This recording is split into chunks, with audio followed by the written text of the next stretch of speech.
Hello friends, in this video I'm gonna show you how to autofit row height in Excel.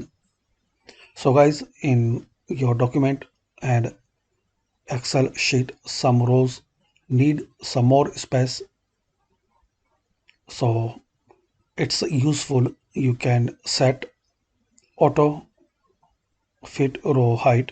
So firstly select, then in the home tab you will see option cells format. So click on this drop down and click on auto fit row height. That's it.